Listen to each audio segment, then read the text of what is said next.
ఎమ్మెల్యేలు అంటున్నారు 20% commission and secretariat లో ధర్నాలు అవుతున్నాయి. ప్లీజ్ సీఎం గారు, డిప్యూటీ సీఎం గారు సార్, రామ్జాన్ మీరు కూర్చోండి. డిప్యూటీ సీఎం గారు మాట్లాడుతున్నారు. Sir, essence of the democracy. చాలా సంతోషం, కేటీఆర్ గారు లేచి చాలా గౌరవంగా మాట్లాడతాడని నేను ఊహించాను. ఓ సభ్యతగా మాట్లాడతాడని కూడా ఆశించాను. లేచి ఏం మాట్లాడుతున్నారు అధ్యక్ష? ఎసెన్స్ ఆఫ్ ద డెమోక్రసీలో డిస్కషన్ ఉండాలా, డిబేట్ ఉండాలన్నారు. సంతోషం. డిస్కషన్ డిబేటు వాస్తవంగా ఉండాలా, లేచి మాట్లాడిన ప్రతి మాట అబద్ధంగానే మాట్లాడాలా. What are we doing? You are not misguiding the house, not only the house, the entire state you are misguiding.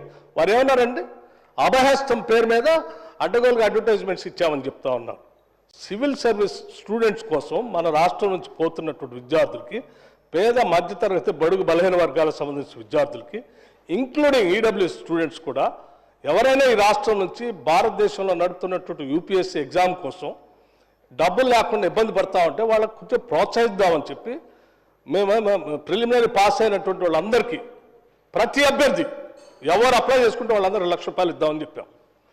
Mains complete చేసి ఇంటర్వ్యూకి పోతా ఉంటే ఢిల్లీకి పోయి ఆడ ఉండటానికి, కోచింగ్ తీసుకోవడానికి ఎంతో కొంత సాయం చేస్తే కొద్దిగా ఎక్కువ మంది ఇంటర్వ్యూలో సెలెక్ట్ అయ్యి మన రాష్ట్ర విద్యార్థులు వస్తే రాష్ట్రానికి గౌరవం, కొంత మర్యాద, కొంత భవిష్యత్తులో వాళ్ళు ఎక్కడున్నా కానీ రాష్ట్ర ప్రయోజనాల కోసం ఉపయోగపడతారని వాళ్ళకు ₹1,00,000 ఇద్దామని చెప్పాం. ఇది మంచి పథకం కదా అధ్యక్ష? Is there anything wrong in this? In the interest of the స్టేటే కదా చేసింది. చేసిన దానికి మీరు 4 కోట్లు చేశారు, 40 కోట్లు అడ్వర్టైజ్మెంట్ చేసుకున్నారు. నేను అడుగుతా ఉన్నాను పల్లా రాజేశ్వర రెడ్డి గారిని, అడ్వర్టైజ్మెంట్ మీరు చూసారా? ఇచ్చామో? ఇది is it not a blanket statement of misguiding the house? Can't do like this. అధ్యక్ష, వారు లేచి ఇంకో ఆయన లేచి మాట్లాడుతూ ఉన్నారు కేటీఆర్ గారు. ఏమండి 30% తీసుకున్నారు, కమిషన్ తీసుకున్నారు అన్నమాట. ఎవరండి 40,000 కోట్ల రూపాయలు పనులు చేపించి బిల్లులు లేకుండా రాష్ట్రం మీద 1,00,000 కోట్ల పైబడి అప్పులు చేసి మీరు పోతే వాళ్ళందరూ బిల్లులు రాక నానా బాధపడుతూ రాష్ట్రం కోసం అటు తిరిగి ఇటు తిరిగి సెకండరీ చుట్టూ తిరిగి నానా బాధపడుతున్నారు.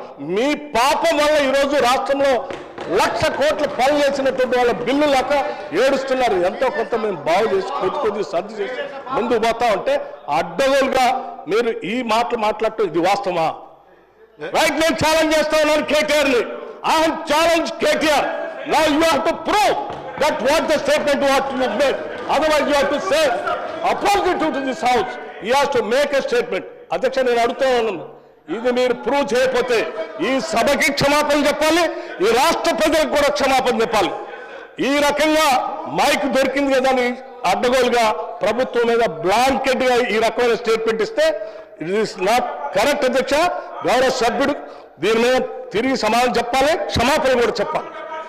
దయచేసి ప్లీజ్ ఇప్పుడు కేటీఆర్